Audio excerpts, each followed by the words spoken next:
সাবেক স্পিকার জমির উদ্দিন সরকারের মৃত্যুতে শোকের ছায়া নেমে এসেছে তার গ্রামের বাড়ি পঞ্চগড়ের নয়াবাড়িতে। 3 দিনের শোক জানিয়েছে জেলা বিএনপি। আয়োজন করা হয় গায়েবানা জানাজার। তেঁতুলিয়ার নয়াবাড়ি গ্রাম, এই বাড়িতে জন্ম বেড়ে ওঠা সাবেক স্পিকার জমির উদ্দিন সরকারের। তার প্রস্থানে গ্রাম জুড়ে নেমে এসেছে শোকের ছায়া। জমির উদ্দিনের মৃত্যুর খবর জানার পর থেকেই নয়াবাড়িতে ভিড় করছেন স্বজন ও এলাকাবাসী। শোকস্তব্ধ সবাই।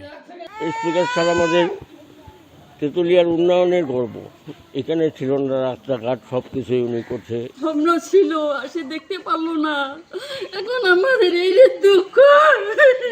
উনি নিজেও বলে গিয়েছিলেন যে আমার জন্য, আমার মায়ের এবং বাবার পাশে যেন ওনার জন্য কবরটা যেন হয় এখানে, ওনারা নিশ্চিত করে গেছি।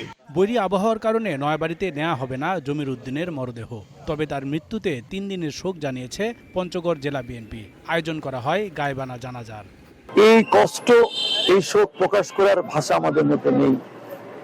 এরকম একজন মানুষ যার সারাটা জীবন দল, মত, ধর্ম, বর্ণ বিচার করেন নেই, মানুষের কিভাবে কল্যাণ করা যায়, মানুষের কিভাবে উপকার করা যায়, সারাটা জীবন উনি এই কাজগুলো করেছেন। 1931 সালের 1 ডিসেম্বর পঞ্চগড়ে জন্মগ্রহণ করেন ব্যারিস্টার জমির উদ্দিন সরকার। রোববার ভোরে রাজধানীতে চিকিৎসাধীন অবস্থায় মারা যান তিনি। Desk report, star news.